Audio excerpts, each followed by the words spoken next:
3 full days. Oh my goodness. I have so many notes, so many things to do. But it's fun. It's fun. And today I was thinking about, I didn't get moving my body enough during 3 days in front of the computer. And yet, as I watched people, there were like 460 people in the call, 460. And you could scan through them. And as I was watching people, I was listening to their language, even though they were muted. Yes, we do speak with our bodies. You know that.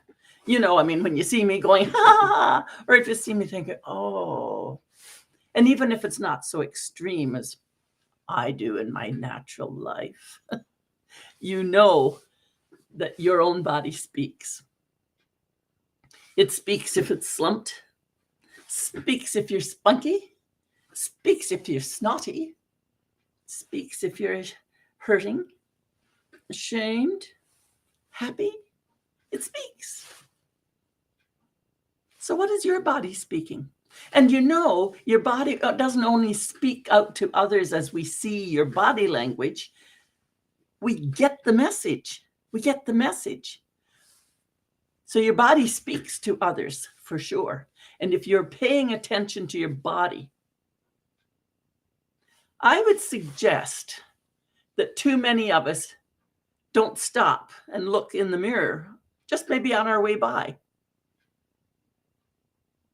Well, I've got a big mirror in the bathroom. Might be a scary place to have a big mirror, but there's a big mirror in there. And when I'm going in or getting my hair combed, or I look at myself, say, you're okay. You're doing really good for an old rod. Or I'll say, oh, hi, Mom, because I get a sparkle in my eye sometimes. It's Mom. And sometimes I'm watching myself play back a video and I see my mother's eyes, or I hear my father's wit, or I see my little girl from inside. Some of those times when I'm hurting. So our body does speak. In fact, our body speaks. Now, how about this? Our body speaks to us, if we're listening, about whether we're hungry or stuffed. That's usually a simple one, except I have recognized that I'm really good at shoveling the food in, and my brain doesn't tell my body back and forth when it's full. So I've had to learn those little tricks of, just eat a little bit less, wait, and I can go back for a second, or just eat slower. And quite often, if there's just that little break in between, it actually settled and you're feeling fine. So all of our bodies don't necessarily speak to ourselves in the same way. But I can tell you that when you're feeling elated and happy and thrilled, your body is feeling that. I'm asking you to pay attention. Pay attention when your body is speaking, because your body will speak in health or distress or disease, in wealth, how we talk about money. Well, that might sound like it's only about how we say it out loud. Oh, I love money. Oh, isn't that a terrible thing to say?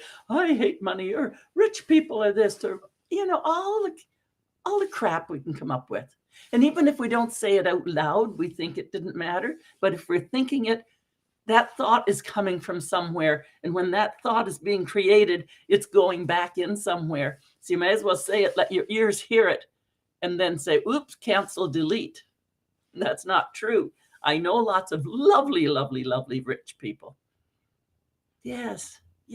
These are our lies we tell ourselves. So how we talk about money, how we treat money, when I get a bigger job, I'll have more money. You've got enough money now if you just manage it and look at it and find your ways around it. In better or worse? Yes. Now, in better or worse, that was in the health or the disease and the stress, but in better or worse comes relationship. So I'm going to suggest that our body language with our partner is very, very clearly spoken. Our body tells the truth more than the words coming out of our mouth. So body language is extremely important. Might even have it, to death do us part. What's your body language? What are you talking to yourself about? What are you giving out to other people? Until death do us part, and depending on your faith, belief and your systems or non-beliefs, beyond.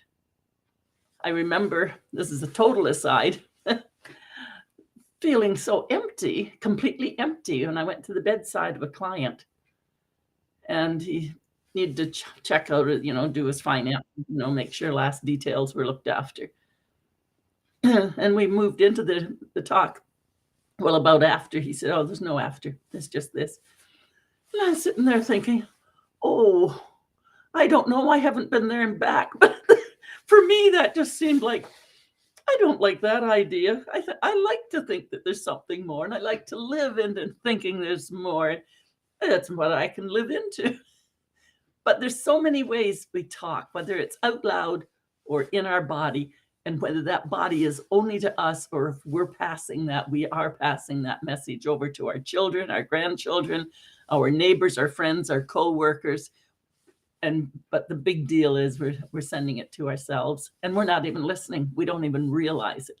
So I think I've kind of gathered on long enough here about this body language, but really take the weekend to think about, what's my body telling me? And look in the mirror. What do I think of my body? Have I done well? Yeah, I'm not going to say how many decades, but I'm recognizing, hey, I'm doing really well, and lots to come.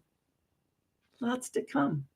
Just think about how wonderful it is to be able to show up and live your life with your body telling the story you want to tell. Not two different stories, not your one body in one story and your mouth flapping off at another and your thoughts going off at another. Get yourself together. And it's beautiful. It's Coach Sandra, Compassionate Queen of Street Talk. You can get yourself in balance, in alignment, through the communication and the words that you say and you act. You can do it. I can help. Have a wonderful, wonderful weekend. Bye, all. There's coming.